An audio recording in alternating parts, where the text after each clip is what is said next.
Suami dan mertua jual asetku demi liburan bersama Gundi ke luar negeri dan membiarkan aku dan anakku di rumah.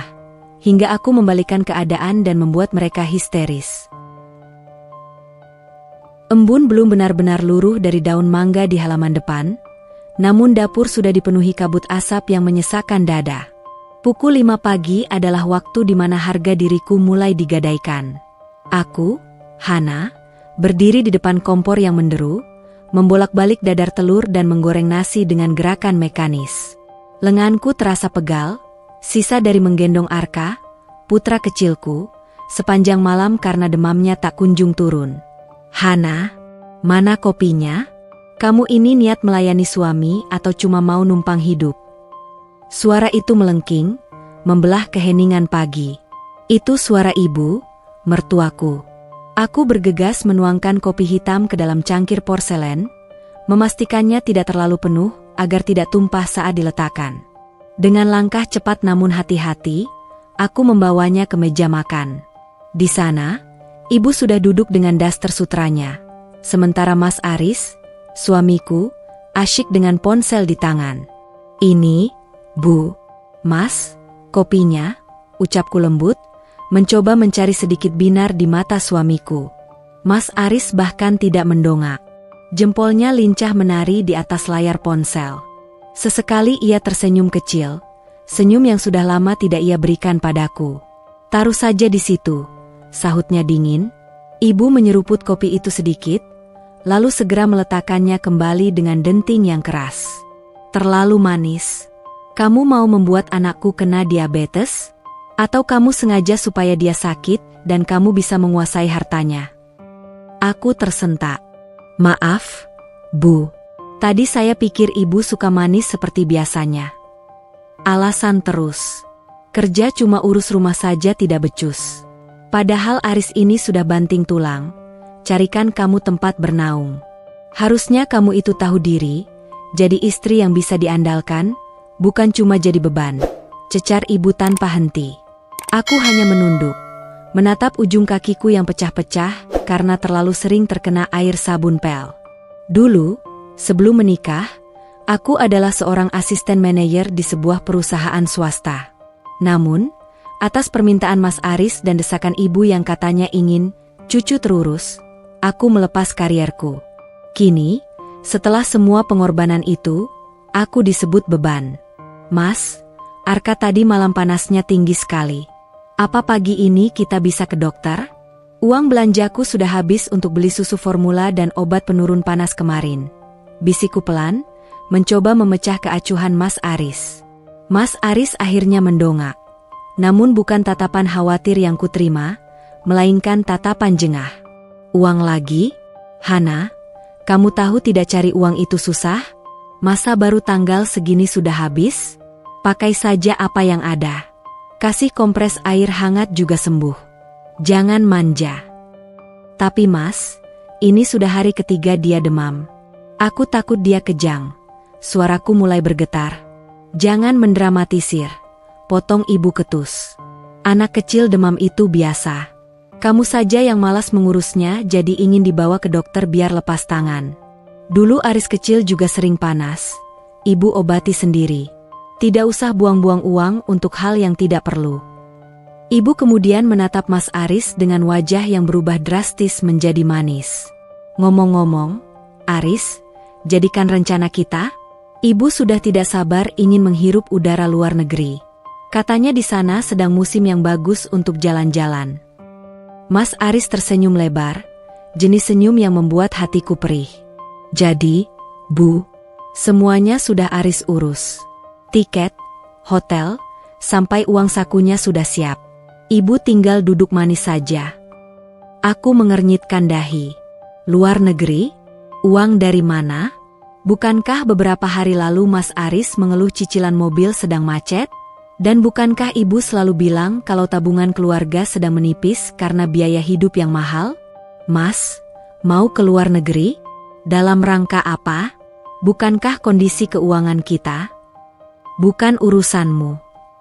Mas Aris memotong dengan nada tinggi. Itu uang bonus dari kantorku.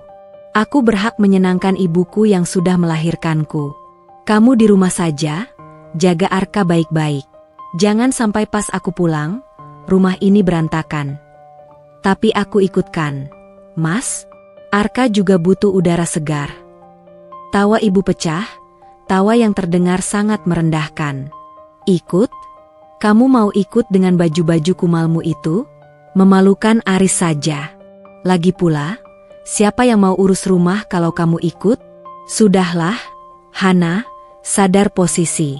Kamu itu di sini fungsinya untuk melayani, bukan untuk diajak bersenang-senang. Aku merasakan sesak yang luar biasa di dada. Air mataku mendesak ingin keluar, namun aku menahannya sekuat tenaga. Aku tidak ingin terlihat lemah di depan wanita yang menganggapku hanya sebagai pelayan tak berbayar ini. Tiba-tiba, ponsel Mas Aris berdering. Sebuah notifikasi pesan masuk yang sempat tertangkap mataku sebelum ia menjauhkan layarnya. Ada nama, Manda, dengan emotikon hati di sana. Jantungku berdegup kencang. Manda? Siapa dia? Mas Aris beranjak dari kursi dengan terburu-buru. Aku berangkat sekarang. Bu, nanti siang Aris jemput buat fitting baju ya. Iya, sayang. Hati-hati di jalan, ucap ibu lembut. Sebelum keluar, Mas Aris melewati aku begitu saja tanpa kecupan di kening, tanpa lambaian tangan, bahkan tanpa melirik Arka yang mulai merengek di dalam kamar. Baginya, aku hanya bagian dari perabot rumah yang statis. Ada tapi tak dianggap berarti. Setelah pintu depan tertutup rapat dan deru mobil menjauh, ibu berdiri dan mendekatiku. Ia menatap piring nasi goreng yang belum kusentuh. Dengan tangan yang memakai cincin emas berkilauan, cincin yang aku kenal sebagai milik ibuku dulu yang ia pinjam. Ia mendorong piring itu hingga jatuh ke lantai. Prang!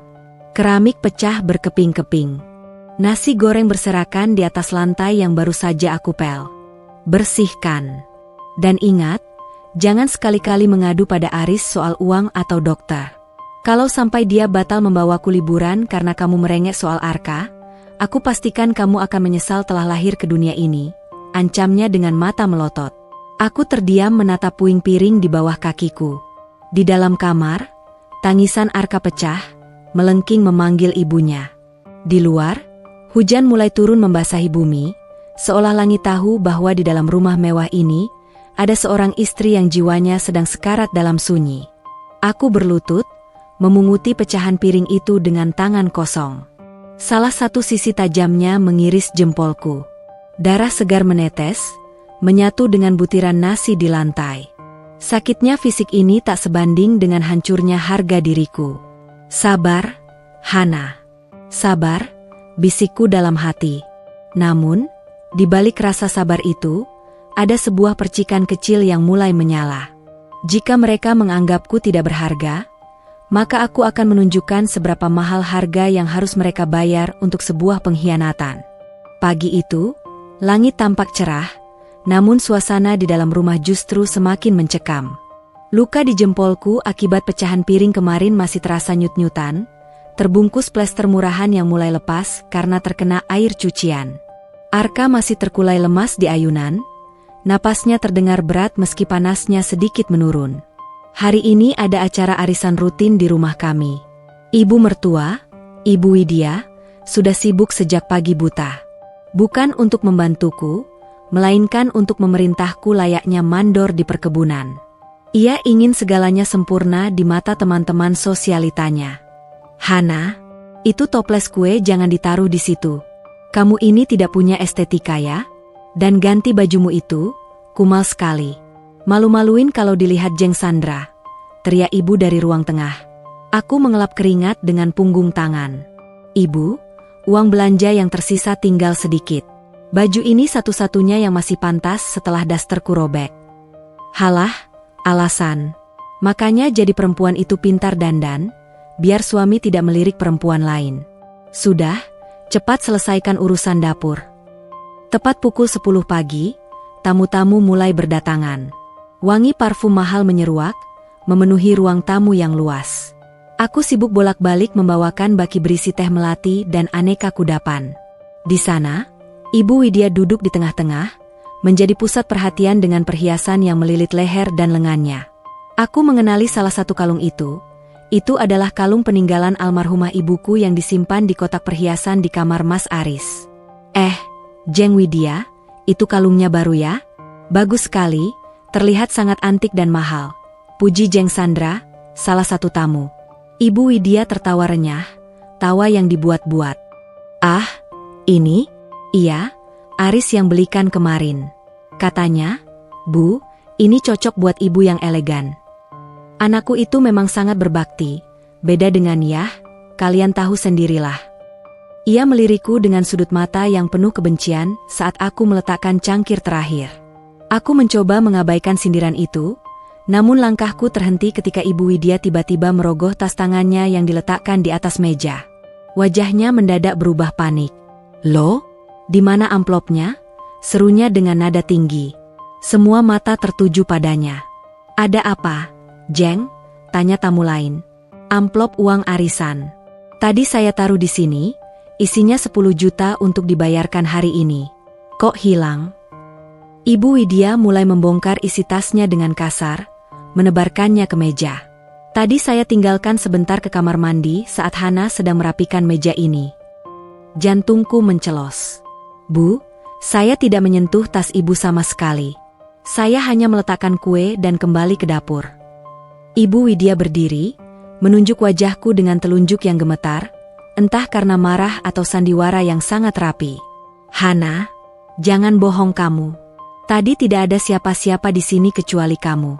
Kamu pasti mengambilnya karena dendam tadi pagi saya tegur soal uang belanja, kan? Sumpah, Bu, saya tidak tahu apa-apa. Suaraku mulai bergetar. Aku menatap mata para tamu yang kini memandangku dengan tatapan menghakimi. Bisik-bisik mulai terdengar. Kasihan ya Jeng Widya, punya menantu tangannya panjang. Celetuk salah satu dari mereka. Tepat saat itu, pintu depan terbuka. Mas Aris pulang untuk mengambil dokumen yang tertinggal. Ia mengernyit melihat suasana tegang di ruang tamu. Ada apa ini? Kok ramai sekali? Tanya Mas Aris bingung. Ibu Widya langsung berlari menghampiri anaknya. Matanya mendadak berkaca-kaca. Aris, lihat kelakuan istrimu ini. Dia mencuri uang arisan ibu di depan tamu-tamu. Ibu malu sekali, Riz. Dia tegas sekali melakukan ini pada mertuanya sendiri. Mas Aris menatapku tajam. Tatapan yang lebih dingin dari es di kutub utara. Hana, benar yang ibu bilang? Tidak, Mas. Aku tidak mengambilnya. Aku berani sumpah di atas Al-Quran sekalipun. Aku bahkan tidak tahu ibu punya uang sebanyak itu di tasnya. Belaku, air mata mulai jatuh di pipiku. Halah, jangan percaya, Riz. Tadi dia bilang uang belanjanya habis. Jelas dia butuh uang, timpal Ibu Widya memanaskan suasana. Coba periksa kamarnya. Pasti disimpan di bawah kasur atau di selipan baju. Tanpa bertanya lebih lanjut atau mendengarkan penjelasanku, Mas Aris menarik lenganku dengan kasar menuju kamar. Ia menggeledah lemari pakaianku, melemparkan baju-bajuku yang lusuh ke lantai. Aku hanya bisa berdiri mematung, melihat bagaimana suamiku sendiri memperlakukanku seperti kriminal. Tiba-tiba, dari bawah tumpukan kain sarung arka, Mas Aris menemukan sebuah amplop coklat. Ia membukanya, dan di dalamnya terdapat tumpukan uang merah 100 ribuan. Ini apa, Hana? Bentak Mas Aris, mengacungkan amplop itu di depan wajahku. Aku terperangah. Aku tidak tahu, Mas. Aku tidak pernah menaruh itu di sana. Masih mau mengelak? Bukti sudah di depan mata. Mas Aris mencengkeram bahuku kuat kali ini bukan dengan cinta, tapi dengan amarah yang meluap. Aku bekerja keras di luar sana untuk menjaga nama baik keluarga, dan kamu? Kamu malah mencuri dari ibuku sendiri dan mempermalukan kami di depan teman-temannya. Mas, tolong dengarkan aku, ini jebakan. Aku tidak mungkin sejahat itu. Cukup. Mas Aris mendorongku hingga aku terjatuh di atas tumpukan baju. Aku tidak menyangka kau sebusuk ini. Ibu benar, kau memang tidak pantas berada di rumah ini. Kau beruntung aku masih mau membawamu dan anakmu tinggal di sini. Jangan harap kau dapat uang tambahan bulan ini. Uang ini akan kukembalikan pada ibu. Ia keluar dari kamar dengan langkah gusar. Aku mendengar suara Ibu Widya yang kembali bersuara di ruang tamu dengan nada kemenangan. Lihat kan? Sudah ketemu uangnya. Itulah kalau memelihara ular di dalam rumah, Aris. Maaf ya geng sekalian atas ketidaknyamanan ini. Di dalam kamar yang berantakan, aku terisak tanpa suara. Aku tahu persis apa yang terjadi. Ibu Widya pasti menaruh uang itu saat aku sedang sibuk di dapur tadi, sengaja untuk menjatuhkanku di depan semua orang. Dan Mas Aris, suamiku yang dulu berjanji akan menjagaku, justru menjadi hakim yang paling kejam. Aku menatap Arka yang terbangun dan mulai menangis karena suara bentakan tadi. Aku mendekapnya erat. Mereka tidak hanya mengambil hartaku, Arka, bisikku dalam hati. Mereka mengambil kehormatanku. Sambil mengusap air mata, aku melihat ke cermin. Wajahku sembab, namun ada sesuatu yang berbeda di mataku. Rasa perih ini sudah mencapai puncaknya. Jika mereka ingin bermain kotor, maka aku akan berhenti bermain bersih. Aku akan mengikuti sandiwara mereka sampai tiba saatnya aku yang memegang kendali panggung. Kalian ingin aku jadi antagonis? Gumamku pelan. Maka aku akan menjadi antagonis yang paling tak terlupakan dalam hidup kalian. Tangisku berhenti. Hatiku yang tadinya hancur berkeping-keping kini mulai menyatu kembali, membentuk sesuatu yang jauh lebih keras. Rencana balasan itu kini tidak lagi sekadar angan-angan, melainkan sebuah misi suci. Malam itu, hujan turun bukan lagi sebagai gerimis, melainkan badai yang menghantam atap rumah dengan suara berisik yang memekakan telinga. Namun, bagi hatiku yang telah hancur, suara guntur sekalipun tak lebih bising dari detak jantungku yang dipenuhi kecemasan. Arka masih meringkuk di tempat tidur, napasnya berbunyi ngik-ngik, sesak yang kian parah karena udara dingin yang menembus celah jendela. Aku duduk di tepi kasur, menatap kosong ke arah pintu kamar yang tertutup rapat. Sejak kejadian fitnah uang arisan itu, Mas Aris dan ibu mertuaku memperlakukanku layaknya kuman yang menjijikan. Aku tidak diberi izin untuk makan di meja yang sama, bahkan sisa makanan di meja pun langsung dibuang ke tempat sampah agar aku tidak bisa menyentuhnya. Sabar, nak, ibu di sini, bisikku sambil mengusap kening Arka yang panasnya kembali naik.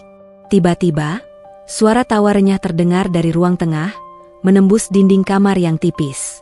Itu suara Mas Aris. Aku merasa aneh, sudah lewat tengah malam, dan biasanya ia sudah tidur jika besok harus bekerja. Rasa penasaran yang bercampur dengan firasat buruk menuntun kakiku untuk melangkah keluar dengan perlahan, nyaris tanpa suara. Di ruang tamu, lampu dipadamkan, hanya menyisakan cahaya temaram dari televisi yang menyala tanpa suara. Aku terpaku di balik pilar kayu. Di sana, di atas sofa panjang yang kubeli dengan uang bonus kerjaku dulu, Mas Aris sedang duduk bersandar. Namun, ia tidak sendiri. Seorang wanita dengan rambut pirang kecoklatan yang tergerai indah duduk di pangkuannya. Mereka tampak begitu intim, tertawa kecil sambil sesekali berciuman seolah dunia hanya milik mereka berdua. Wanita itu bukan orang asing. Dia adalah Amanda, sepupu jauh Mas Aris yang dulu sering berkunjung dan selalu aku sambut dengan hangat sebagai saudara. Kapan kita berangkat? Sayang, aku sudah tidak sabar ingin belanja di Paris. Suara Amanda manja, jemarinya lincah mengusap rahang suamiku. Mas Aris terkekeh, mencium ujung hidung wanita itu. Sabar, Manda. Lusa kita berangkat. Ibu juga sudah siap. Semua tiket dan biaya belanja sudah aman. Aku sudah menjual tanah di pinggir kota itu, harganya lumayan tinggi. Duniaku serasa runtuh seketika. Tanah di pinggir kota? Itu adalah tanah warisan almarhum ayahku yang diniatkan untuk biaya pendidikan Arka di masa depan. Tanah yang sertifikatnya aku simpan di lemari besi yang kuncinya hanya Mas Aris yang tahu. Tapi istrimu yang kusam itu bagaimana? Dia tidak akan curiga? Tanya Amanda lagi dengan nada meremehkan. Hana? Dia itu bodoh.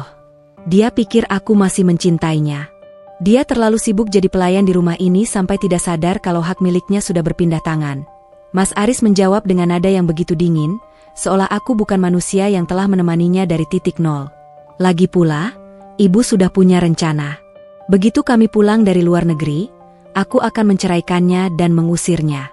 Dia tidak punya apa-apa lagi sekarang. Miskin, kucel, dan tidak berdaya.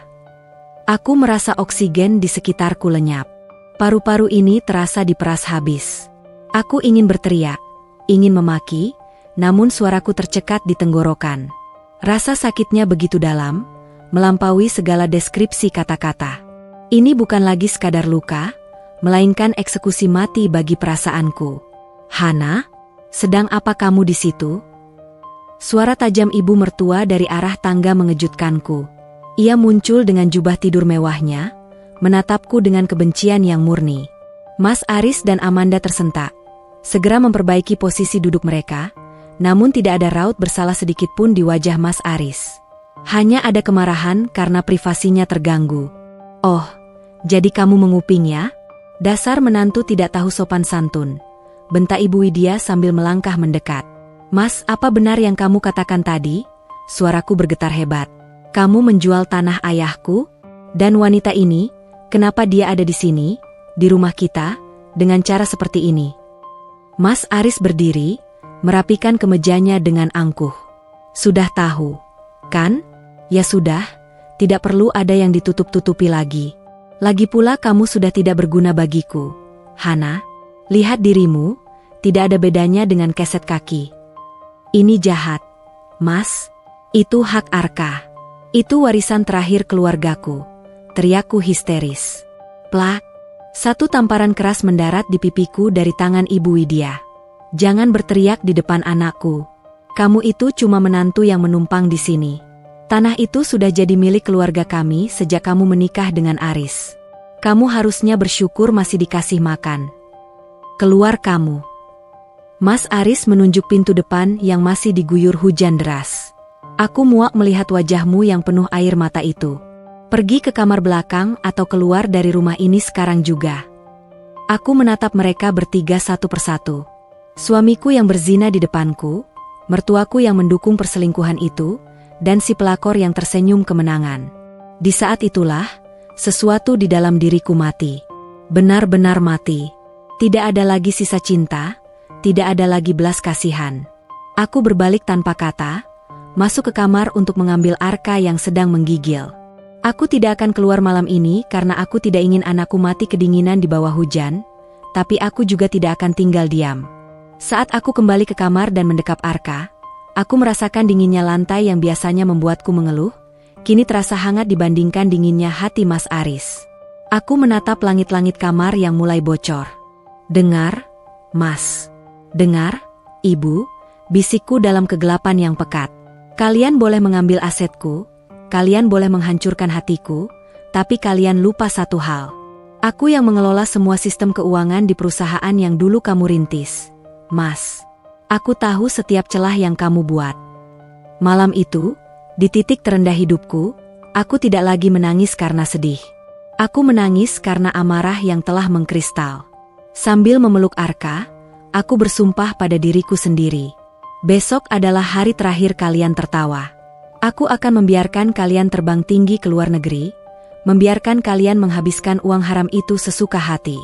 Karena saat kalian mendarat kembali di tanah ini, tidak akan ada lagi rumah, tidak akan ada lagi harta, dan tidak akan ada lagi kehormatan bagi kalian.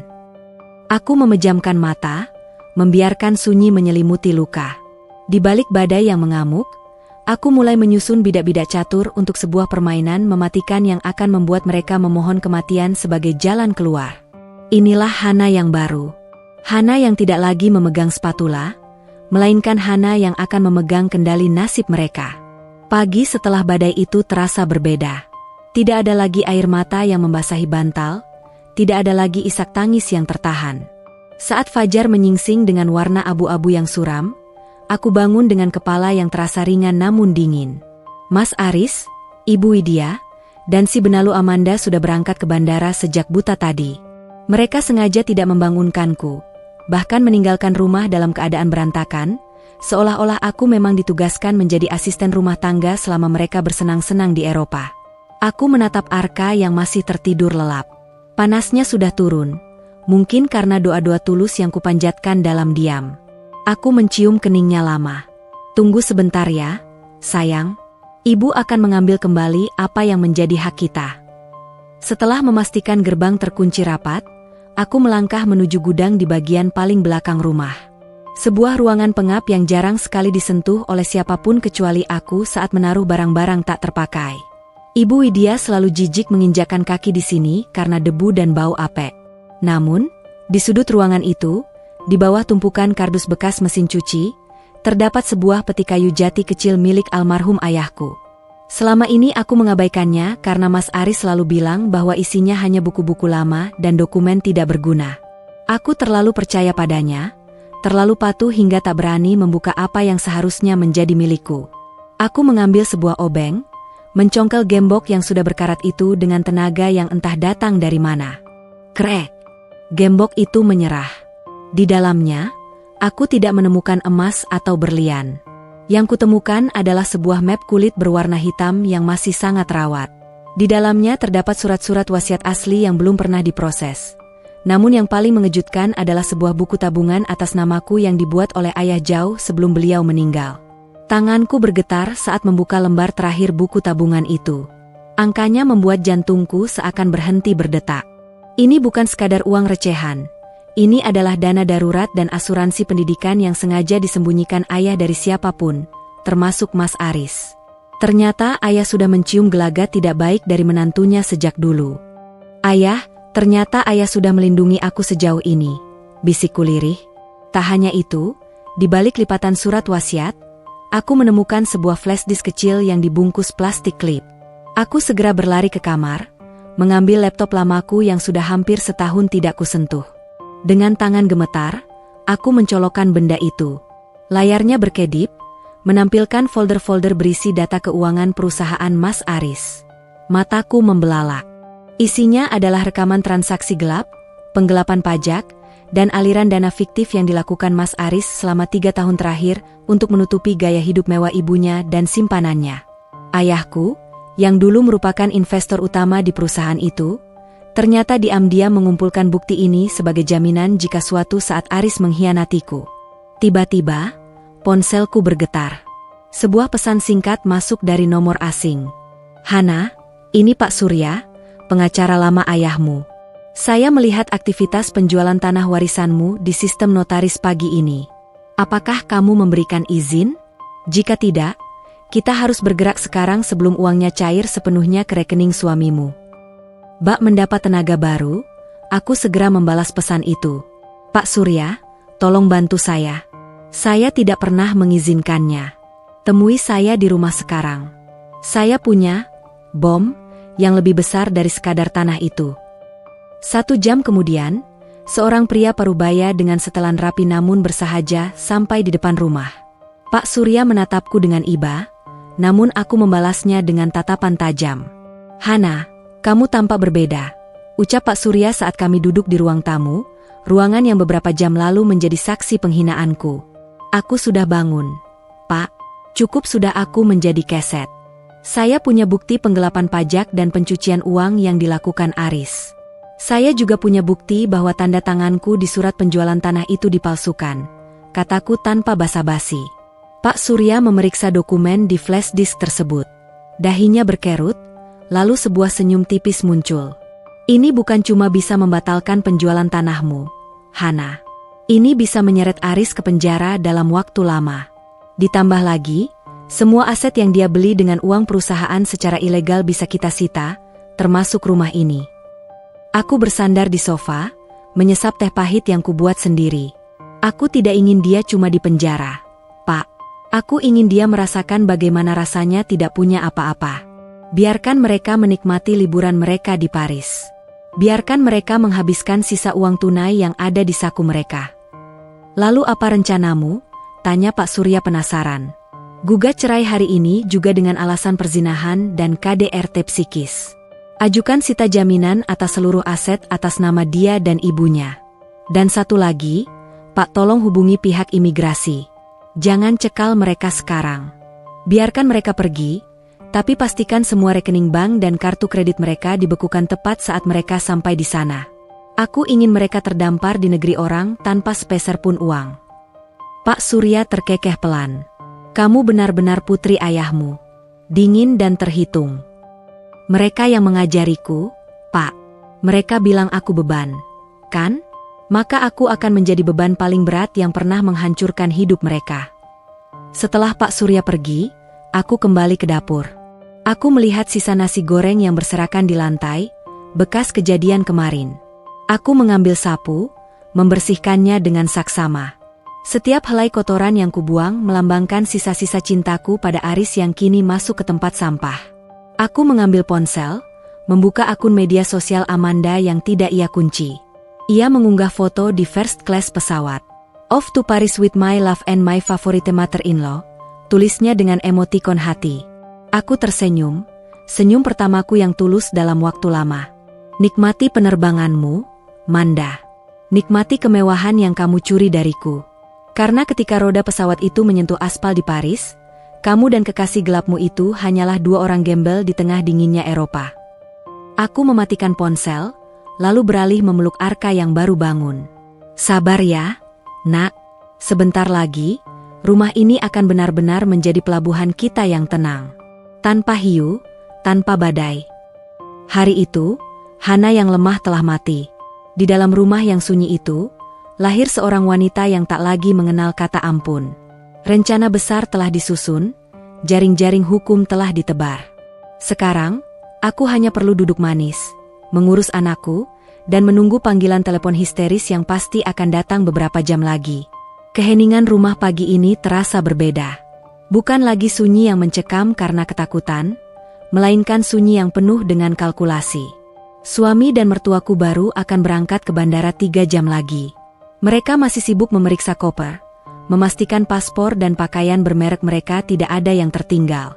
Aku berdiri di depan cermin kamar mandi, menatap pantulan wajahku. Sembab di mataku telah hilang, digantikan oleh sorot mata yang dingin namun tajam. Aku memula sedikit bedak, memastikan wajahku tampak cukup kuyu agar mereka tetap merasa berkuasa. Hari ini adalah pertunjukan terakhirku sebagai Hana yang tertindas. "Hana, mana setrikaan jas Mas? Kamu ini kalau kerja jangan lambat." Suara Mas Aris menggelegar dari kamar utama. Aku segera meraih jas yang sudah kusetrika rapi. Aku melangkah masuk ke kamarnya, kamar yang sudah lama tidak kutiduri, dengan kepala tertunduk dalam. "Ini, Mas. Maaf tadi aku harus menyuapi Arka dulu," ucapku dengan nada suara yang sengaja kubuat bergetar, seolah masih trauma dengan kejadian kemarin. Mas Aris merenggut jas itu dari tanganku tanpa melihat. "Cengeng. Sudah, jangan pasang muka melas begitu. Bikin sial saja orang mau berangkat liburan." Ibu Widya masuk ke kamar sambil menenteng tas tangan mahalnya. Ia menatapku dari ujung rambut sampai ujung kaki dengan tatapan meremehkan. "Ingat ya, Hana, selama kami tidak ada, kamu jangan keluyuran. Tugasmu cuma bersihkan rumah dan jaga Arka. Jangan berani-berani mengundang orang masuk ke sini. Kalau sampai ada barang hilang, kamu yang ibu laporin ke polisi." "Iya, Bu." Hana mengerti. "Hana akan jaga rumah dengan baik," jawabku pelan, nyaris berbisik. Aku sengaja meremas ujung bajuku, memberikan kesan bahwa aku benar-benar tak berdaya di bawah ancaman mereka. "Bagus. Dan ini," Mas Aris melemparkan selembar uang 100.000 ke atas tempat tidur. "Itu buat makan kamu dan Arka selama seminggu. Jangan minta lagi, aku sudah keluar banyak uang buat perjalanan ini." 100.000 untuk seminggu? Untuk seorang ibu dan anak yang sedang sakit? Hatiku tertawa getir. Padahal, aku tahu di dalam dompetnya ada berbendel-bendel uang euro yang ia cairkan dari hasil menjual tanahku. Namun, aku tetap memungut uang itu dengan tangan gemetar yang dibuat-buat. "Terima kasih, Mas. Terima kasih banyak," kataku sambil membungkuk. Aku melihat Ibu Widya dan Mas Aris bertukar pandang penuh kemenangan. Mereka merasa telah berhasil menjinakkan aku sepenuhnya. Mereka merasa aku adalah seekor burung dalam sangkar yang sayapnya sudah patah, sehingga mereka bisa terbang bebas tanpa perlu khawatir aku akan mengejar. Saat Amanda datang menjemput dengan taksi online kelas premium, aku bahkan turun ke depan gerbang untuk mengantarkan koper mereka. Amanda turun dengan kacamata hitam besar dan aroma parfum yang menyengat, parfum yang dulu Mas Aris janjikan akan dibelikan untukku namun tak pernah terwujud. "Hai, Hana, titip Aris dan ibunya ya di rumah." Maksudku, titip rumahnya ya selama kami pergi," ucap Amanda dengan nada mengejek yang kental. Ia sengaja menggamit lengan Mas Aris di depanku. Aku hanya tersenyum tipis. Sangat tipis hingga tampak seperti ekspresi sedih. Hati-hati di jalan, Manda. Semoga perjalanannya berkesan dan tak terlupakan.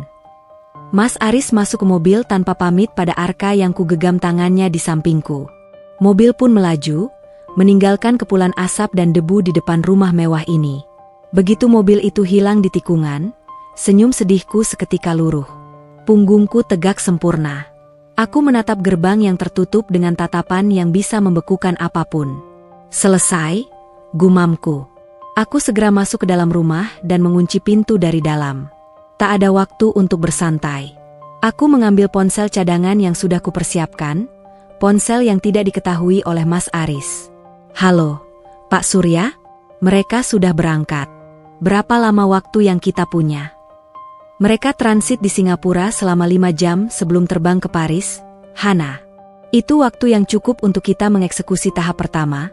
Suara Pak Surya di seberang sana terdengar mantap. Baik. Saya akan mulai mengemasi barang-barang penting milik saya dan Arka. Mobil box akan datang 1 jam lagi, kan? Sesuai jadwal. Tim saya juga sudah siap di kantor imigrasi dan bank. Begitu mereka melakukan transaksi pertama di luar negeri, sistem akan mendeteksi aktivitas mencurigakan atas akun yang sedang dalam sengketa hukum. Rekening mereka akan dibekukan tepat saat mereka ingin membayar hotel di Paris. Aku menutup telepon. Aku beralih ke kamar Ibu Widya.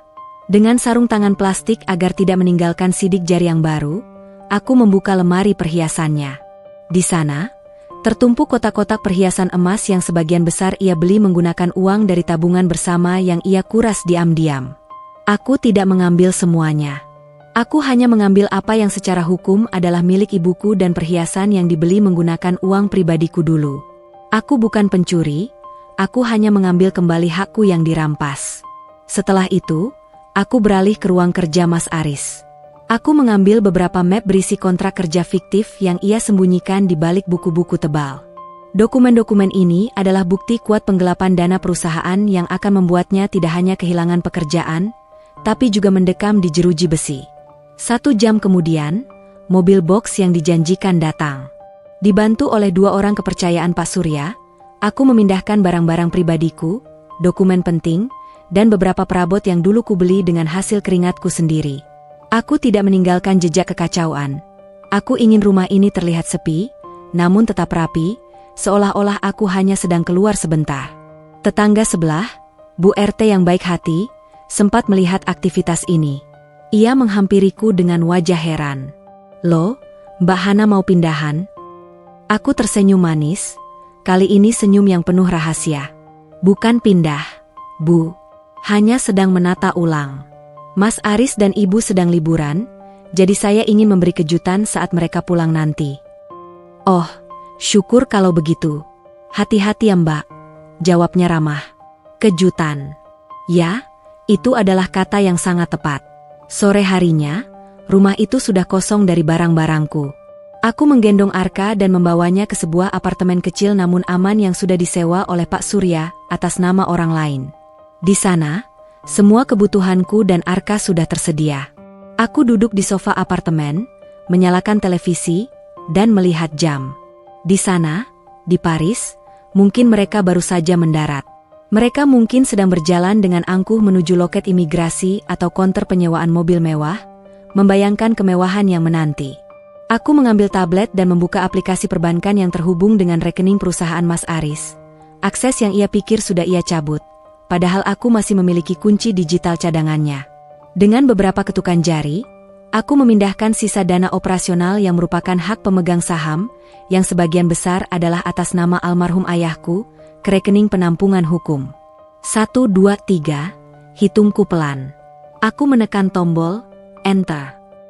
Dalam sekejap, semua kartu kredit yang ada di dompet Mas Aris dan Ibu Widya berubah menjadi sekeping plastik tidak berguna. Semua saldo di rekening mereka menjadi angka 0 yang membeku.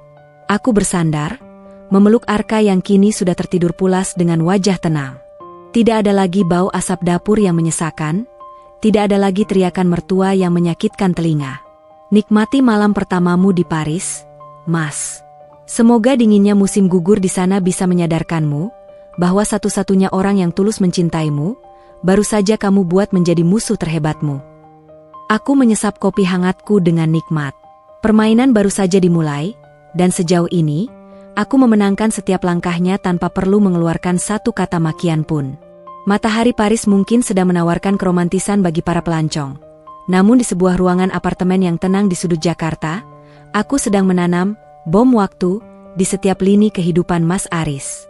Aku tidak butuh palu besar untuk menghancurkan istana yang ia bangun dari keringat dan air mataku. Aku hanya butuh menjadi rayap yang bekerja dalam sunyi, merusak pondasi hingga bangunan itu runtuh dengan sendirinya saat tertiup angin kecil. Hana, kamu yakin ingin melakukan ini sekarang? Ini akan menutup jalan kembali bagi Aris? Tanya Pak Surya melalui panggilan video pagi itu. Aku menyesap teh melatiku. Matanya tertuju pada layar laptop yang menampilkan bagan organisasi perusahaan suamiku, Aris Jaya Konstruksi. Jalan kembali itu sudah dia bakar sendiri saat dia membawa gundiknya ke ranjang kami. Pak, saya hanya memastikan dia tidak punya tempat untuk mendarat saat jatuh nanti. Langkah pertamaku adalah menyerang jantung kekuatannya, kepercayaan investor. Selama bertahun-tahun, aku adalah orang yang menyusun laporan tahunan perusahaan. Aku tahu siapa saja pemegang saham fanatik yang sangat menjunjung tinggi integritas. Salah satunya adalah Pak Bramantio, pria tua yang sangat dihormati dan merupakan teman dekat almarhum ayahku. Pak Bram adalah investor tunggal terbesar yang membiayai proyek apartemen yang sedang dikerjakan Mas Aris. Aku mengirimkan sebuah surel anonim dari enkripsi yang tidak terlacak. Isinya bukan makian, melainkan dokumen PDF berisi perbandingan antara dana yang dialokasikan untuk material bangunan dengan nota pembelian asli yang telah dimanipulasi. Mas Aris telah menyunat kualitas beton demi membeli tas Hermes untuk Amanda dan perhiasan berlian untuk ibunya. Satu lubang sudah digali, gumamku saat melihat status surel itu, terbaca. Langkah kedua, sirkulasi sosial ibu mertua. Ibu Widya sangat memuja status sosialnya. Ia merasa menjadi ratu di grup sosialita, Mawar Senja. Kekuatannya ada pada pengakuan orang lain. Maka, aku harus mencabut akar pengakuan itu. Aku membuka tablet dan masuk ke akun media sosial yang selama ini digunakan untuk memantau kegiatan rumah. Aku memiliki rekaman CCTV dari ruang tamu saat Ibu Widya memfitnahku mencuri uang arisan. Aku memotong video itu dengan rapi, menunjukkan momen di mana ia justru menyelipkan sendiri amplop coklat itu ke dalam lipatan sarung Arka saat aku di dapur. Aku tidak mengunggahnya secara publik. Belum saatnya.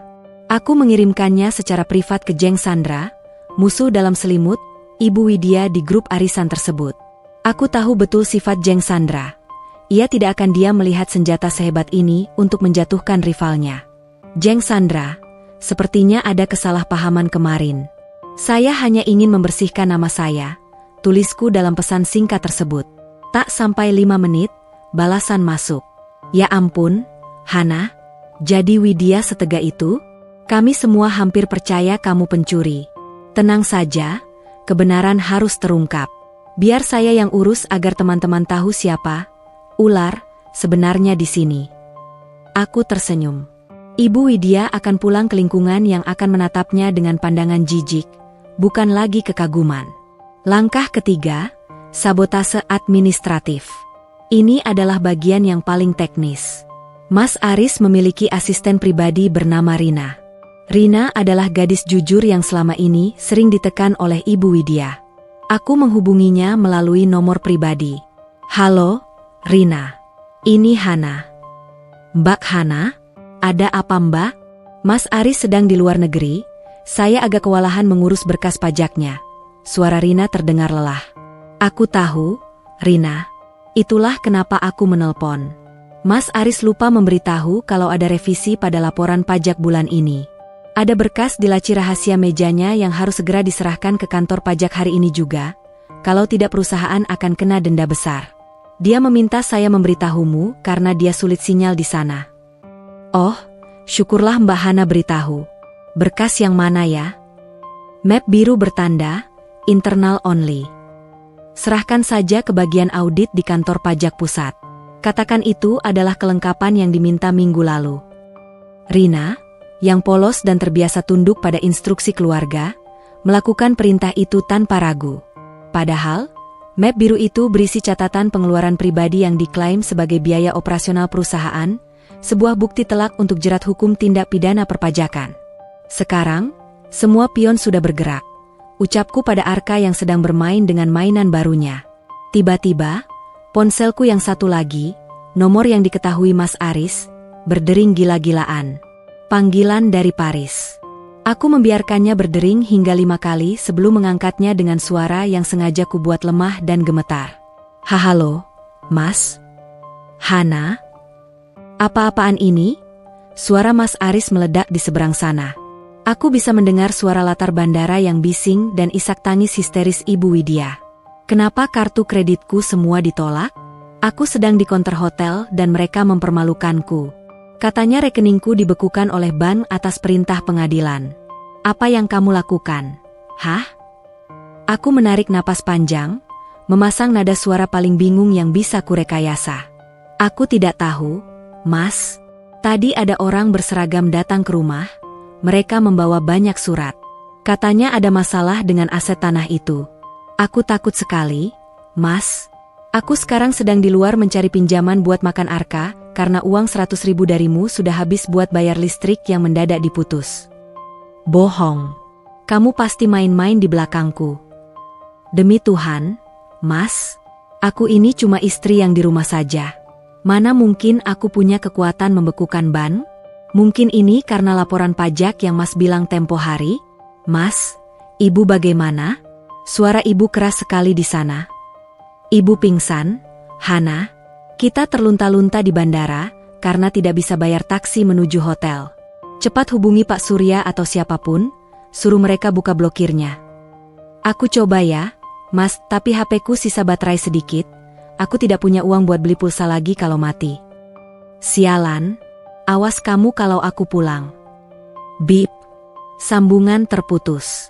Aku menjauhkan ponsel itu dari telingaku dan tertawa kecil. Tawa yang terasa hambar namun memuaskan. Di sana, di negeri impian mereka baru saja memulai neraka pribadinya. Tanpa uang, tanpa koneksi, dan dengan nama baik yang sedang terkikis di tanah air. Liburan yang menyenangkan, bukan? Bisikku pada layar ponsel yang sudah gelap. Sabotase kecilku telah bekerja. Pondasi itu sudah penuh rayap, dan sebentar lagi, atapnya akan runtuh menimpa kepala mereka sendiri. Aku hanya perlu memastikan Arka dan aku berada cukup jauh saat ledakan itu terjadi. Lantai apartemen yang dingin menjadi saksi bagaimana aku membentangkan peta peperangan ini. Di atas meja kaca, bukan lagi deretan menu masakan yang tersaji, melainkan tumpukan dokumen legal, rincian aset, dan skema aliran dana yang rumit. Aku tidak lagi memegang spatula, jemariku kini menari di atas berkas-berkas hukum yang akan menjadi tali gantungan bagi masa depan Mas Aris. Bel pintu berbunyi 2 kali dengan jeda yang teratur. Itu adalah kode yang sudah kami sepakati. Aku mengintip melalui lubang kamera, lalu membukanya. Di ambang pintu, berdiri Pak Surya bersama seorang wanita muda berambut pendek dengan tatapan mata yang setajam elang. Hana, perkenalkan. Ini Maya, ujar Pak Surya sambil melangkah masuk. Dia adalah ahli investigasi forensik digital, sekaligus mantan auditor di kantor pajak. Jika ada uang sepeser pun yang disembunyikan Aris di kolong tempat tidur, Maya akan menemukannya. Maya mengulurkan tangan, menjabat erat jemariku. Aku sudah mendengar ceritanya, Mbak Hana. Aku tidak suka pria yang merasa bisa membeli dunia dengan mencuri hak istrinya. Mari kita buat dia menyesal pernah belajar berhitung. Kami duduk melingkar. Suasana di ruangan itu begitu profesional, kontras dengan keributan yang baru saja kudengar melalui telepon dari Paris tadi sore. Bagaimana status di lapangan, Pak Surya? Tanyaku dengan nada suara yang tenang, hampir tanpa emosi. Pak Surya membuka tas kerjanya. Gugatan cerai sudah terdaftar di Pengadilan Agama dengan nomor register rahasia, agar tidak tercium media terlebih dahulu. Permohonan sita jaminan, konservatoir Beslak, atas rumah utama dan 2 ruko di pusat kota juga sudah dikabulkan hakim, karena kita memiliki bukti kuat adanya upaya penghilangan aset melalui penjualan tanah warisanmu. Aku mengangguk puas. Lalu bagaimana dengan aset yang di luar negeri? Saya tidak mau mereka masih punya simpanan rahasia di sana. Maya membuka laptopnya, jemarinya bergerak cepat. Itu bagianku. Aku sudah melacak akun PayPal dan dompet kripto yang sempat dibuka Aris atas nama Amanda. Ternyata, si pelakor itu lebih cerdas dari dugaan kita. Dia mencoba memindahkan sebagian dana hasil penjualan tanahmu ke sana. Tapi kabar buruk buat mereka. Aku sudah menyusup dan membekukan aksesnya melalui laporan sengketa penipuan. Hebat, puji Pak Surya. Hana, kamu sekarang punya tim yang solid. Tapi ingat, Aris pasti akan melawan saat dia kembali. Aku bersandar pada kursi, menyilangkan kaki dengan anggun.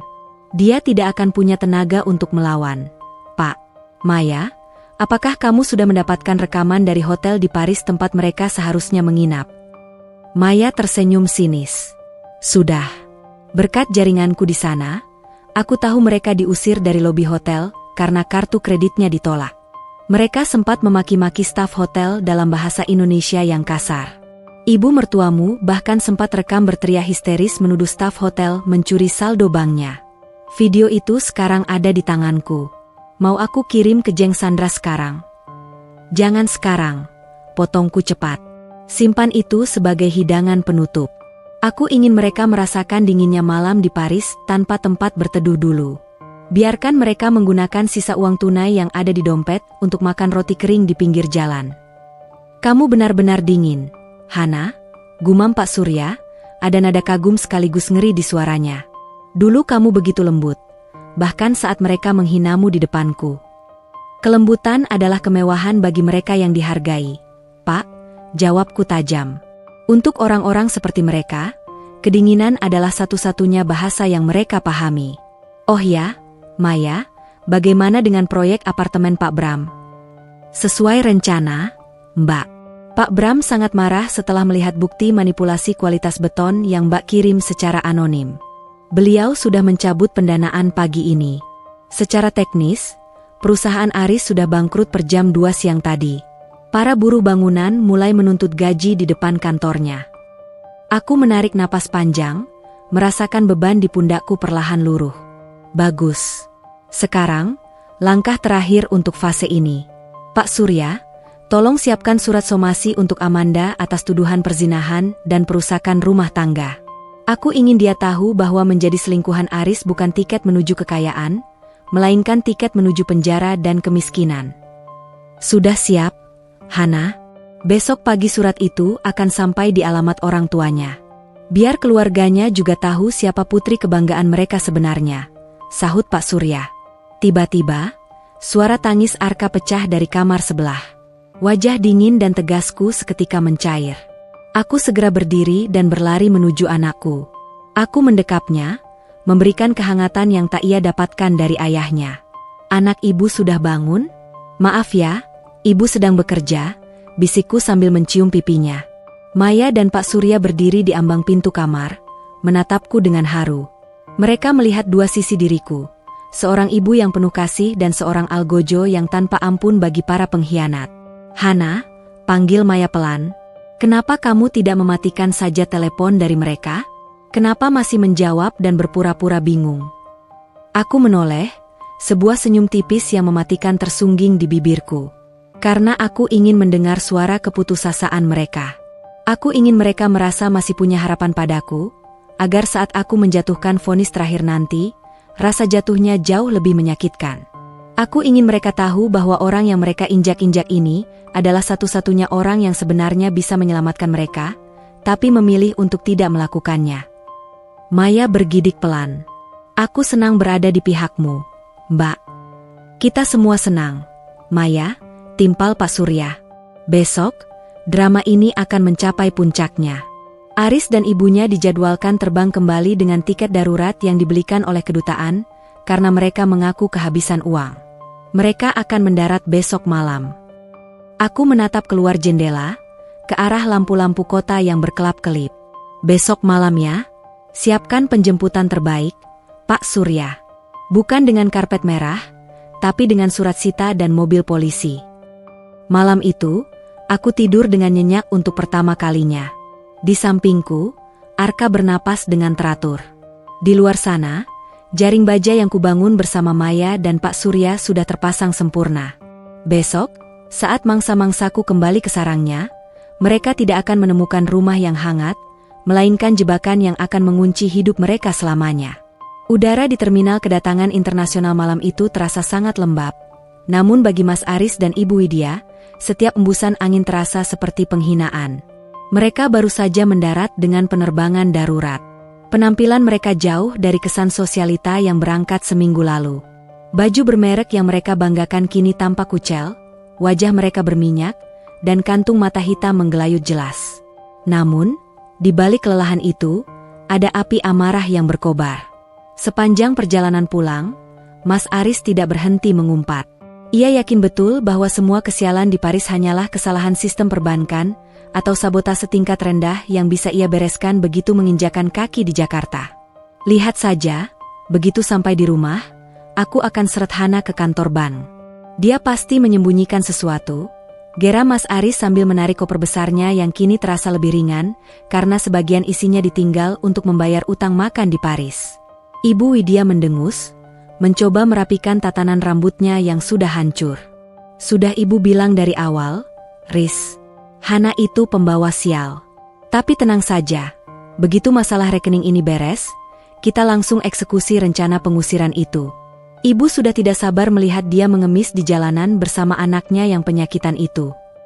Amanda, yang berjalan di belakang mereka, tampak sibuk dengan ponselnya yang mati total karena tidak ada pulsa untuk roaming. Mas, kamu yakin rumah aman? Perasaanku tidak enak. Mas Aris tertawa sombong, sebuah tawa yang dipaksakan untuk menutupi rasa malunya. Aman, Manda. Hana itu penakut. Dia tidak punya tempat tujuan. Paling-paling sekarang dia sedang menangis di pojok dapur, menunggu kita pulang sambil menyiapkan makan malam untuk memohon ampun. Mereka keluar dari pintu kedatangan dengan kepala tegak, mencoba mempertahankan sisa-sisa keangkuhan di depan orang banyak. Mas Aris sudah membayangkan akan langsung menuju parkiran, mengambil mobil mewahnya, dan pulang untuk meluapkan amarah pada istrinya yang dianggap lemah. Namun, langkah mereka terhenti di depan pintu keluar. Bukan sopir pribadi yang menjemput, melainkan dua orang pria bertubuh tegap dengan seragam safari dan satu pria parubaya yang sangat mereka kenali, Pak Surya. Selamat datang kembali, Aris. Bagaimana liburannya? Menyenangkan? Tanya Pak Surya dengan nada datar namun menusuk. Mas Aris mengernyitkan dahi. Pak Surya? Sedang apa Anda di sini? Dan di mana sopirku? Sopirmu sudah berhenti bekerja sejak 3 hari lalu, Aris. Karena gajinya tidak dibayar dan mobil yang biasa dia pakai sudah ditarik oleh pihak leasing. Jawab Pak Surya tenang. Wajah Mas Aris memerah. Apa maksudmu? Jangan bercanda. Mana mungkin mobilku ditarik? Aku selalu bayar tepat waktu. Mungkin kamu lupa. Atau mungkin terlalu asyik dengan gundikmu sampai tidak sadar bahwa seluruh asetmu kini berada dalam status sita jaminan oleh pengadilan. Timpal Pak Surya sambil menyodorkan selembar dokumen resmi yang berstempel merah. Ibu Widya merebut kertas itu dengan kasar. Sita jaminan? Apa-apaan ini? Ini rumahku. Ini harta anakku. Hana pasti yang merayu kamu untuk melakukan ini, kan? Dasar pengacara tidak tahu diri. Ibu Widya, simpan tenaga Anda, ucap Pak Surya dingin. Hana tidak perlu merayu siapapun. Hukum bekerja berdasarkan bukti.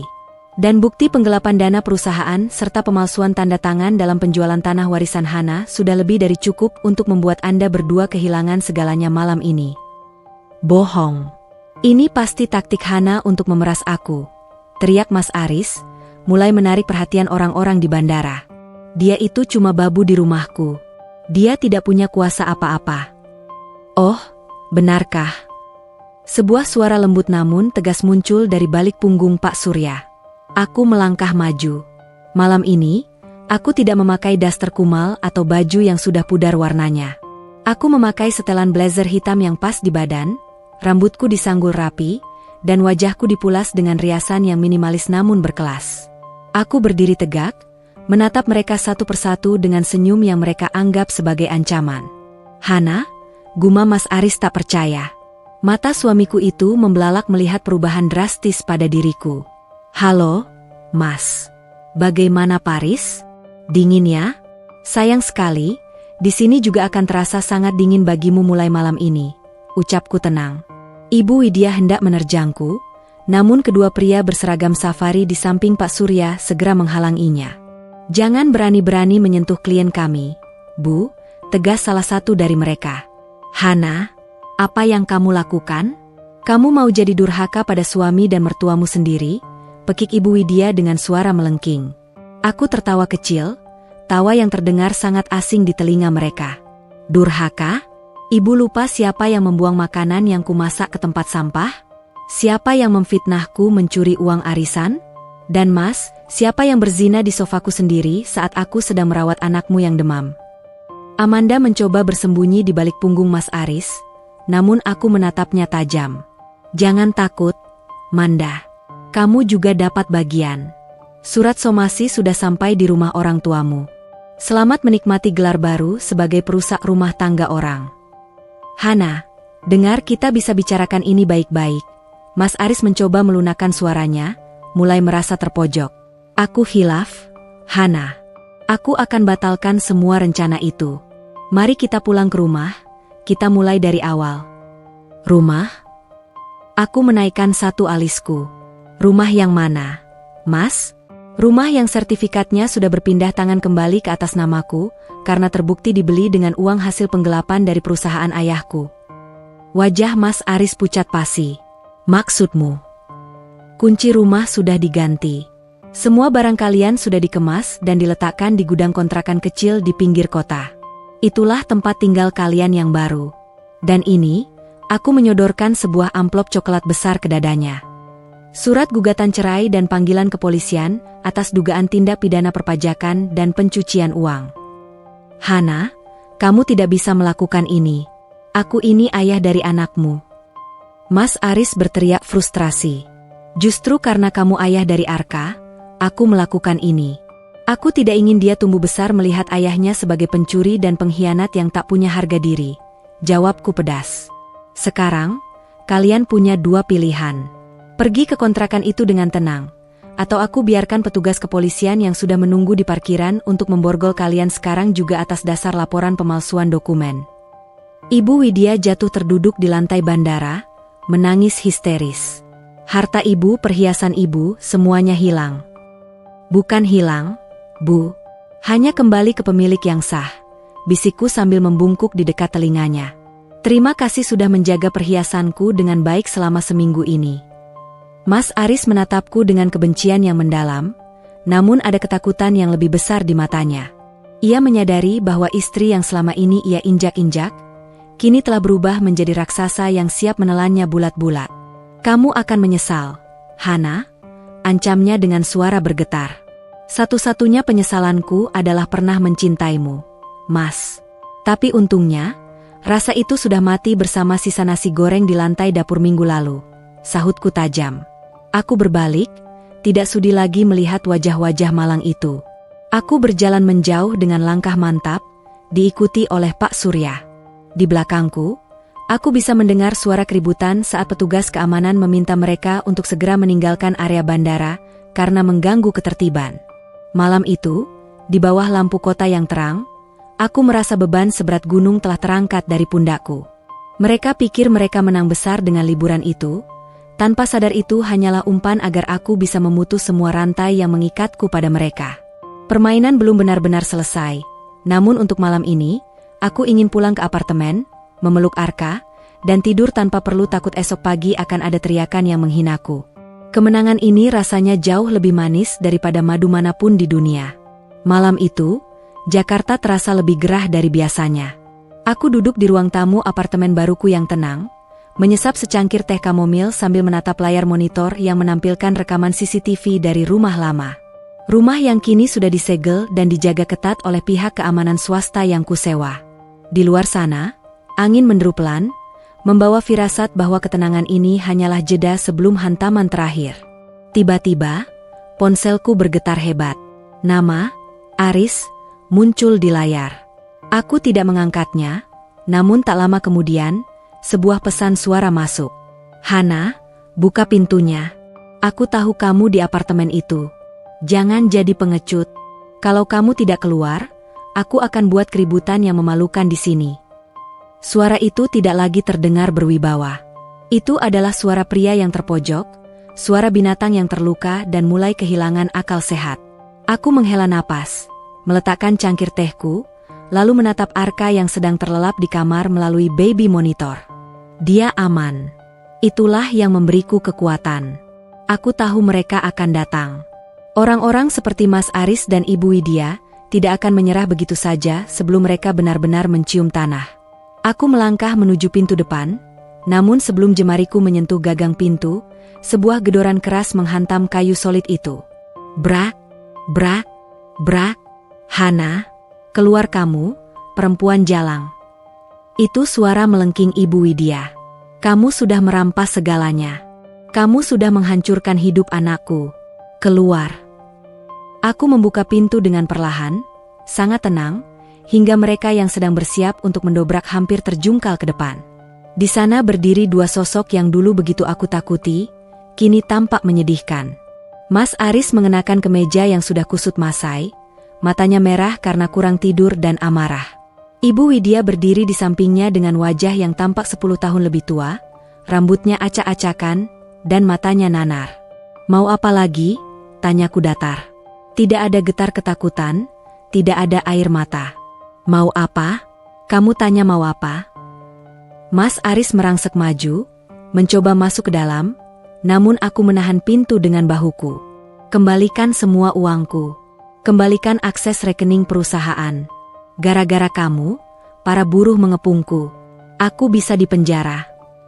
Bukan gara-gara aku, Mas, jawabku sambil menatap tepat ke matanya yang liar. Gara-gara kamu mencuri uang mereka untuk membelikan Amanda apartemen dan memanjakan ibumu.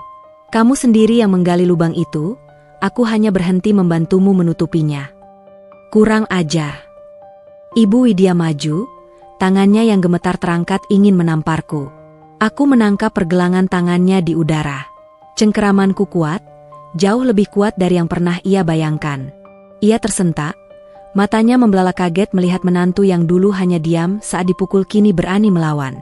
Cukup, Bu, bisikku dengan nada yang sangat dingin hingga ia menciut.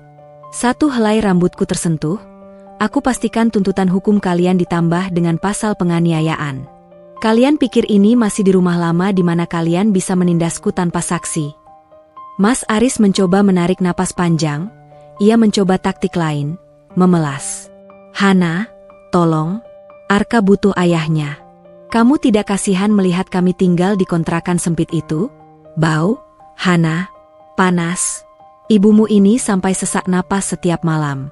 Kita bisa perbaiki ini. Aku akan tinggalkan Amanda, aku sumpah. Aku tertawa, sebuah tawa yang singkat dan pedas. Lucu sekali mendengar kata, kasihan, dari mulut pria yang membiarkan anaknya menggigil demam tanpa obat sementara dia memesan tiket first class untuk selingkuhannya.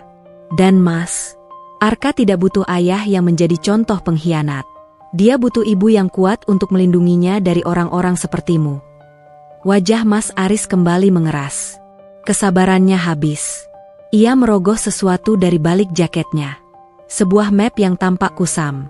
Kalau begitu, mari kita main kasar, desisnya. Aku punya dokumen asli pernikahan kita yang menunjukkan bahwa rumah itu dibeli dengan harta bersama. Aku juga punya bukti bahwa kamu pernah melakukan transfer ilegal dari rekening perusahaan setahun lalu. Kalau aku jatuh, kamu harus ikut jatuh. Aku menatap map itu dengan jengah. Transfer ilegal? Maksudmu uang yang kugunakan untuk membayar hutang judi ibumu secara diam-diam agar namamu tidak malu di depan klien? Silakan tunjukkan itu ke polisi, Mas. Aku punya bukti pembayarannya yang ditandatangani sendiri oleh ibumu sebagai penerima manfaat. Ibu Widya tersentak, wajahnya pucat pasi. Ia lupa bahwa aku mencatat setiap rupiah yang keluar dari tanganku. Dan soal harta bersama. Aku melanjutkan, melangkah satu langkah ke depan hingga Mas Aris terpaksa mundur. Rumah itu dibeli dengan uang warisan ayahku yang kamu klaim sebagai modal bisnis. Aku punya bukti aliran dananya dari rekening almarhum ayah langsung ke penjual rumah. Kamu tidak punya hak 1 inci pun di sana. Kau sudah merencanakan ini sejak lama, kan? Raung Mas Aris. Aku mulai merencanakannya saat aku melihatmu mencium wanita itu di sofa rumah kita. Di saat itu, hatiku mati, Mas. Dan ketika hati seorang istri yang tulus sudah mati, yang tersisa hanyalah seorang wanita yang akan menghitung setiap utang yang harus dibayar oleh suaminya. Di puncak kemarahan yang membabi buta, Mas Aris kehilangan kendali. Ia berteriak dan mencoba mendorongku dengan keras. Namun, sebelum tangannya menyentuhku, 3 pria berseragam petugas keamanan apartemen muncul dari sudut lorong, diikuti oleh Pak Surya yang memegang ponsel yang sedang merekam kejadian itu. "Tuan Aris, Anda sedang terekam melakukan upaya kekerasan," ujar Pak Surya dengan tenang. Mas Aris terpaku. Ia menatap ke sekeliling, menyadari bahwa ia baru saja masuk ke dalam jebakan kesekian yang aku pasang. Apartemen ini memiliki privasi tinggi dan keamanan yang ketat. Datang ke sini dan mengamuk adalah cara tercepat untuk masuk penjara lebih awal. "Hana, kau tegas sekali," isa Ibu Widya. Kali ini tangisannya nyata karena rasa takut. "Kami tidak punya uang lagi. Bahkan untuk makan besok saja kami bingung. Pakai cincin emas yang Ibu curi dari laci kamarku dulu. Itu cukup untuk makan sebulan di warteg," jawabku tanpa sedikit pun rasa iba. "Sekarang, silakan pergi sebelum petugas ini menyeret kalian keluar." Mas Aris menatapku dengan tatapan kosong. Semua kartu asnya sudah habis. Ia adalah raja tanpa mahkota, pejuang tanpa senjata. Dengan langkah gontai, ia menarik tangan ibunya, menjauh dari pintuku. Sebelum mereka menghilang di lift, aku berseru pelan namun cukup jelas untuk mereka dengar. "Satu hal lagi, Mas. Besok jam 10 pagi, tim audit pajak dan kepolisian akan mendatangi kontrakan kalian untuk menyita dokumen tambahan. Pastikan kalian ada di sana, atau mereka akan menetapkan kalian sebagai buronan." Pintu lift tertutup. Lorong kembali sunyi. Aku menutup pintu apartemenku, menguncinya rapat, dan bersandar di sana. Jantungku berdegup kencang, bukan karena takut, tapi karena adrenalin dari pembebasan yang sesungguhnya. Aku berjalan menuju kamar Arka, melihatnya yang masih terlelap tenang. Aku mengusap pipinya. "Selesai, Arka. Mereka tidak akan pernah bisa menyakiti kita lagi." Malam itu, aku menyadari bahwa ketegaran hati bukan berarti tidak bisa merasakan sakit. Ketegaran adalah saat kamu tetap berdiri tegak meski luka-lukamu belum sepenuhnya sembuh, dan kamu menolak untuk menjadi korban untuk kedua kalinya. Aku adalah benteng karang itu sekarang. Biarkan badai menghantam sekeras apapun, aku tidak akan lagi hancur. Aku kembali ke meja, mengambil cangkir tehku yang sudah dingin, dan menyesapnya. Besok adalah hari di mana hukum akan mengambil alih sisanya. Tugasku untuk bertarung secara langsung sudah usai. Sekarang, aku hanya perlu melihat dari kejauhan bagaimana mereka menuai badai yang mereka tanam sendiri. Matahari pagi ini bersinar begitu terang, seolah-olah ikut merayakan kebenaran yang selama ini terkubur dalam-dalam. Di depan gedung pengadilan negeri, puluhan wartawan sudah berkumpul. Berita tentang penggelapan dana proyek apartemen mewah oleh Aris Jaya Konstruksi telah menjadi konsumsi publik. Namun, mereka belum tahu bahwa ini bukan sekadar kasus korupsi, melainkan sebuah drama pengkhianatan keluarga yang akan segera meledak. Aku turun dari mobil bersama Pak Surya dan Maya. Aku mengenakan setelan putih bersih, simbol lembaran baru hidupku. Tidak ada lagi Hana yang menunduk lesu. Hari ini, aku adalah saksi kunci sekaligus penggugat yang memegang semua kartu mati lawan.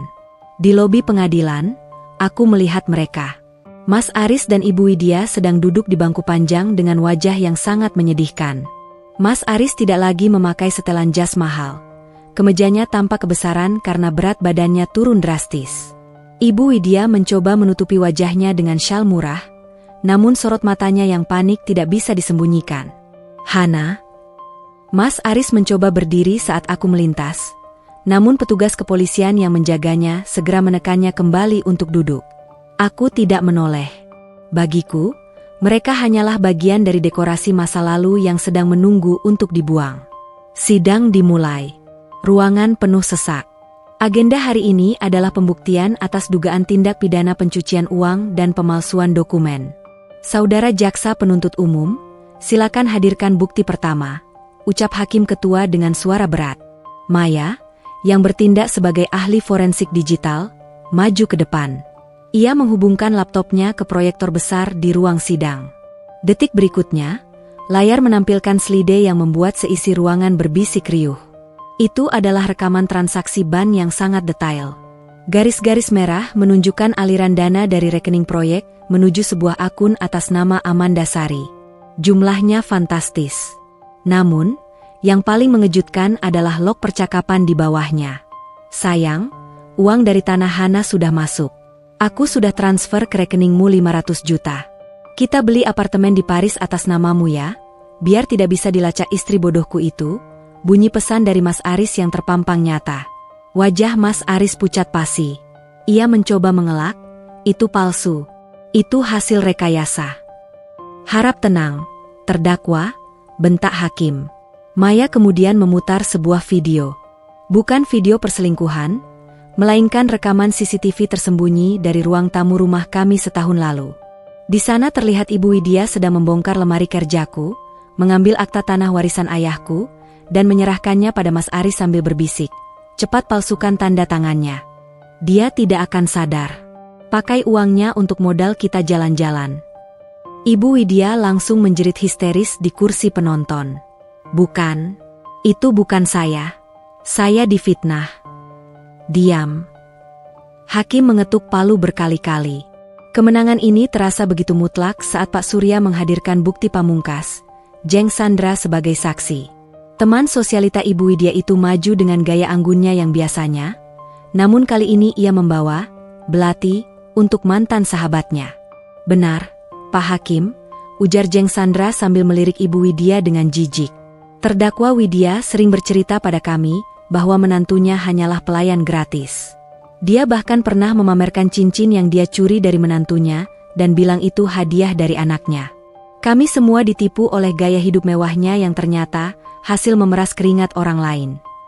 Hancur sudah. Nama baik yang selama ini Ibu Widya bangun dengan penuh kepalsuan runtuh dalam sekejap." Teman-teman sosialitanya yang hadir di sana berbisik-bisik, memotret wajah malangnya, dan mungkin sudah menyebarkannya di grup WhatsApp sebelum sidang berakhir. Puncak dari segalanya adalah saat aku dipanggil sebagai saksi korban. Aku berdiri di podium, menatap Mas Aris yang kini menunduk dalam, tak berani menatap mataku. "Saudara Hana, apa yang ingin Anda sampaikan terkait kerugian yang Anda alami?" tanya hakim. Aku menarik napas panjang, bukan karena sedih, tapi karena lega. Kerugian materi bisa dihitung, Yang Mulia. Tapi pengkhianatan atas kepercayaan dan kehormatan seorang istri tidak ada harganya. Saya berdiri di sini bukan untuk meminta uang mereka kembali, karena harta mereka kini sudah jadi nol. Saya hanya ingin dunia tahu bahwa pengabdian seorang istri bukan untuk diinjak-injak. Setelah sidang ditunda untuk putusan, aku keluar dari ruangan. Mas Aris mengejarku di lorong saat petugas memberikan sedikit kelonggaran baginya untuk bicara sebelum dibawa kembali ke tahanan. "Hana, tunggu," teriaknya, tersengal-sengal. "Aku mohon cabut laporannya. Aku akan lakukan apa saja. Aku akan jadi budakmu kalau perlu. Tolong, jangan biarkan aku membusuk di penjara. Ibu bisa mati kalau aku masuk penjara." Aku berhenti, berbalik perlahan, dan menatapnya dengan rasa kasihan yang sangat tipis. Jenis kasihan yang kamu rasakan saat melihat kecoa yang terinjak. "Mas, ingat saat aku memohon uang untuk berobat Arka dan kamu bilang jangan mendramatisir?" tanyaku dengan nada bicara yang lembut namun mematikan. "Sekarang, giliranmu. Jangan mendramatisir hukumanmu sendiri." "Hana, aku ibumu." Ibu Widya merayap di kakiku, menangis meraung-raung hingga membuat orang-orang berkerumun. "Maafkan ibu, ibu hilaf. Ibu hanya ingin Aris bahagia." Aku melepaskan kakiku dari cengkeramannya dengan tenang. Bahagia di atas penderitaan orang lain itu ada harganya, Bu. Dan hari ini, tagihannya jatuh tempo. Tepat saat itu, segerombolan orang merangsek masuk ke lorong. Mereka adalah para buruh bangunan dan kontraktor kecil yang ditipu Mas Aris. Mereka berteriak-teriak menuntut uang mereka. Melihat Mas Aris, amarah mereka meledak. "Kembalikan uang kami, penipu. Gara-gara kamu, anak istri kami tidak makan." Mas Aris dan Ibu Widya terpojok di dinding, dikerumuni oleh orang-orang yang marah sementara kilatan kamera wartawan terus mengabadikan momen kehinaan mereka. Mereka yang dulu merasa sangat tinggi, kini berada di titik paling rendah dalam strata sosial. Tidak ada lagi gundik yang menemani, Amanda sudah menghilang entah kemana setelah tahu semua aset dibekukan. Tidak ada lagi teman yang membela, hanya ada caci maki. Aku berjalan menjauh, meninggalkan keributan itu di belakangku. Aku masuk ke dalam mobil, di mana Arka sudah menungguku bersama pengasuh barunya. Begitu melihatku, Arka tertawa kecil dan mengulurkan tangannya. "Sudah selesai, sayang. Kita pulang ya," bisikku sambil mendekapnya. Di dalam mobil yang melaju tenang, Pak Surya tersenyum padaku. "Putusan hakim pasti maksimal, Hana. Penggelapan, pemalsuan, dan pencucian uang. Minimal 10 tahun untuk Aris, dan Ibu Widya juga akan terseret sebagai penadah dan otak pemalsuan." "Aku tidak butuh angkanya, Pak. Aku hanya butuh ketenangan," jawabku sambil menatap jalanan Jakarta yang mulai diguyur hujan, hujan yang sama seperti saat aku pertama kali dikhianati, namun kali ini, hujan itu terasa seperti air suci yang membasuh semua lukaku. Kemenangan ini bukan tentang melihat mereka di penjara, tapi tentang aku yang akhirnya merdeka. Aku telah membalikkan keadaan. Dari seorang istri yang dibuang, menjadi wanita yang memegang kendali atas nasibnya sendiri. Dinding ruang kunjungan penjara itu tampak kusam, sewarna dengan masa depan orang-orang di dalamnya. Bau pembersih lantai yang tajam menyengat hidung, bercampur dengan aroma keputusasaan yang menguar dari setiap sudut ruangan. Aku duduk di balik sekat kaca, mengenakan kemeja sutra berwarna biru laut yang tenang. Di depanku, seorang pria dengan seragam tahanan berwarna oranye duduk dengan bahu merosot tajam. Itu adalah Mas Aris. Rambutnya yang dulu selalu klimis kini dicukur habis, menyisakan kepala plontos yang tampak ringkih. Wajahnya yang dulu angkuh kini dipenuhi kerutan halus, dan matanya yang dulu tajam menatapku dengan hina, kini meredup seperti lampu yang kehabisan daya. Di sampingnya, Ibu Widya duduk di atas kursi plastik dengan das terlusuh yang merupakan pemberian dari dinas sosial. Tidak ada lagi perhiasan emas yang melilit lehernya. Kulitnya tampak pucat dan mengendur. Ia terus menggumamkan sesuatu yang tak jelas, seperti orang yang kehilangan jiwanya. "Hana." Suara Mas Aris terdengar parau saat ia mengangkat gagang telepon komunikasi. Aku mengangkat gagang telepon di sisiku. "Ya, Mas. Ada apa?" jawabku tenang, tanpa nada benci, namun juga tanpa kehangatan. Suaraku sedatar garis horizontal di atas laut yang tenang. Tiba-tiba, Mas Aris merosot dari kursinya. Di ruang sempit itu, ia bersujud di lantai yang kotor. Kepalanya menyentuh ubin, dan bahunya terguncang hebat. Isak tangis yang terdengar pecah dan memilukan memenuhi ruangan.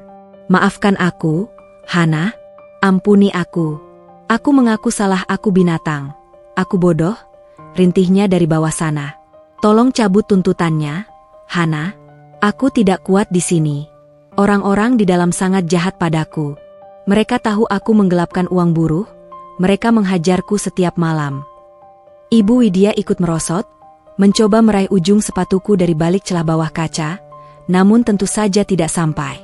"Hana, menantuku yang cantik, Ibu mohon. Ibu sudah tua, Ibu sering sakit-sakitan di sel. Makanannya keras, Hana. Ibu tidak bisa tidur karena nyamuk. Tolong pindahkan kami ke tempat yang lebih baik, atau setidaknya berikan kami uang untuk menyewa pengacara lain." Aku menatap mereka dari atas.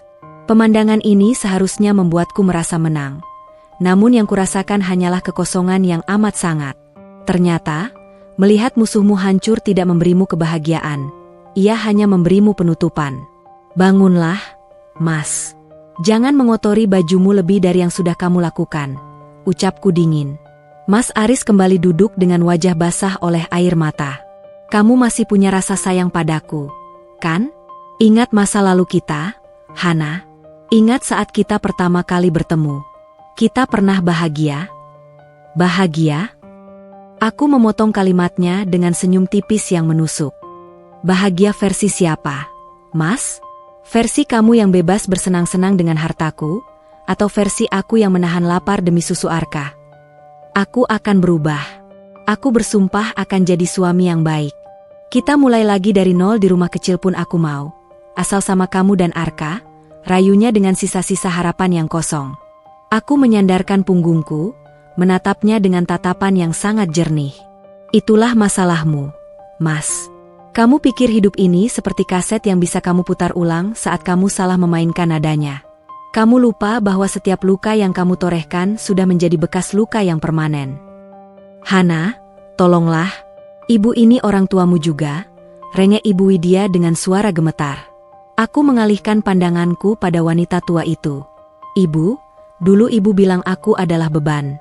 Ibu bilang aku tidak pantas berada di rumah itu. Sekarang, lihatlah sekeliling ibu.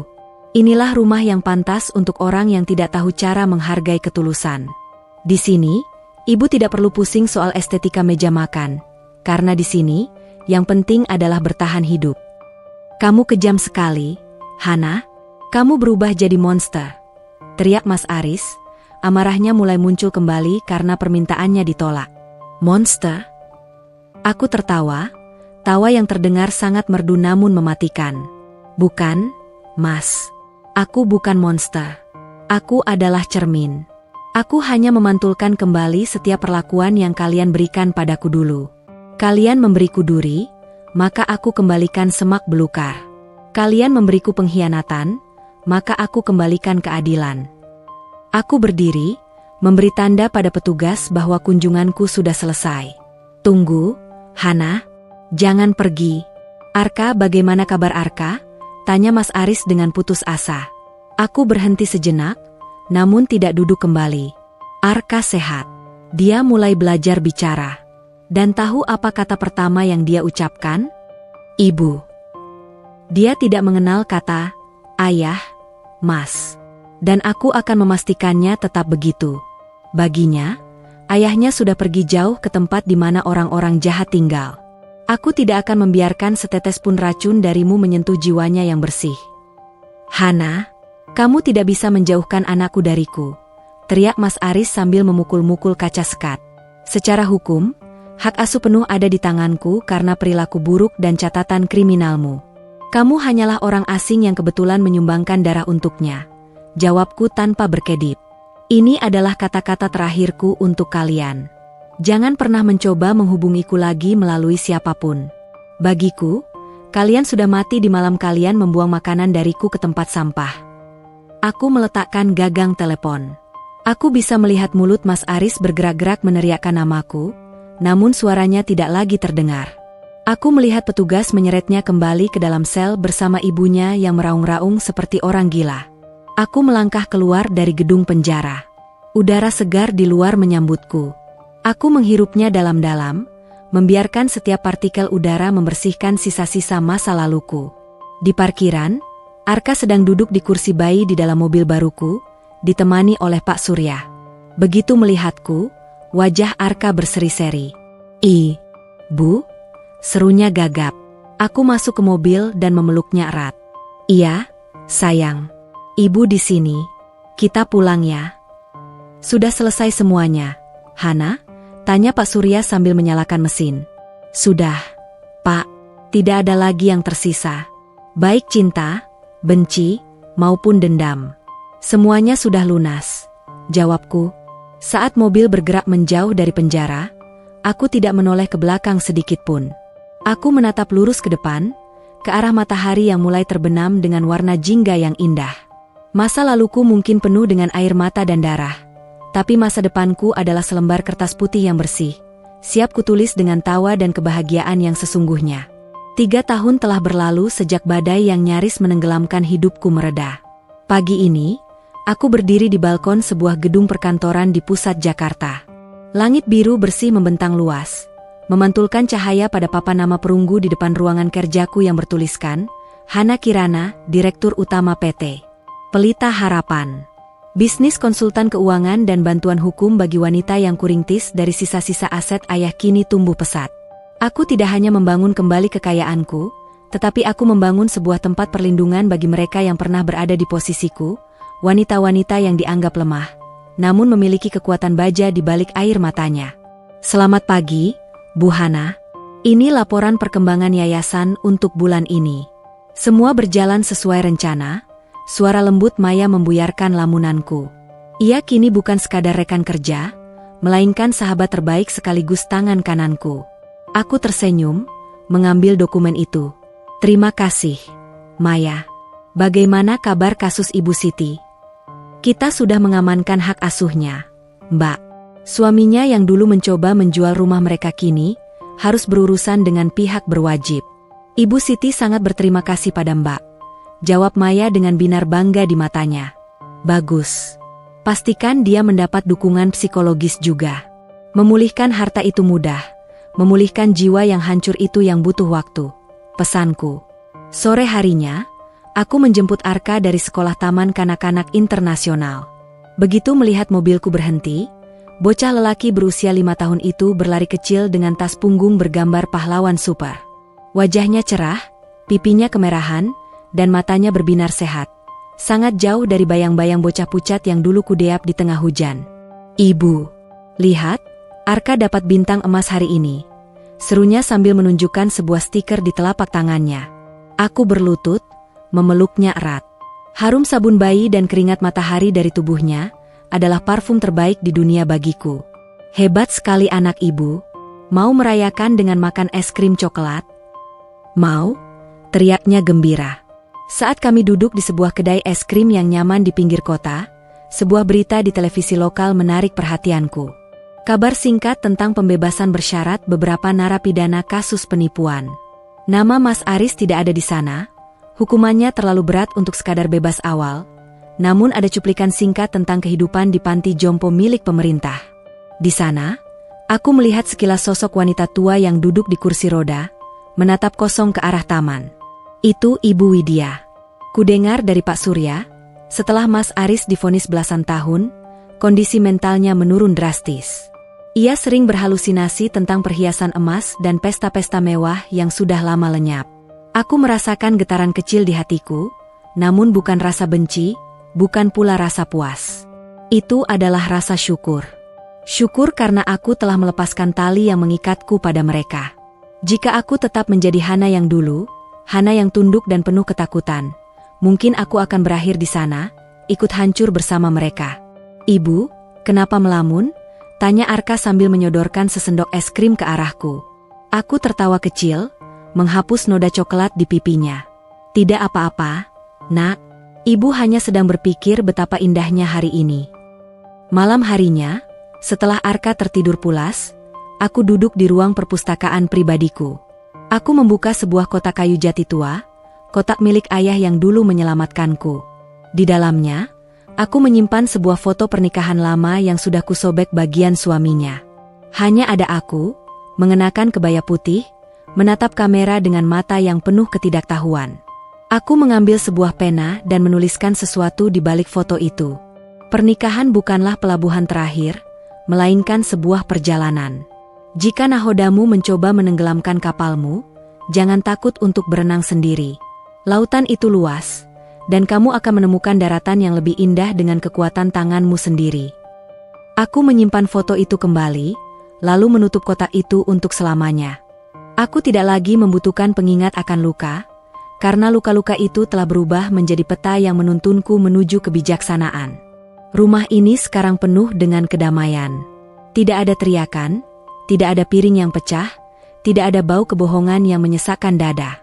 Hanya ada suara tawa Arka dan alunan musik klasik yang menenangkan.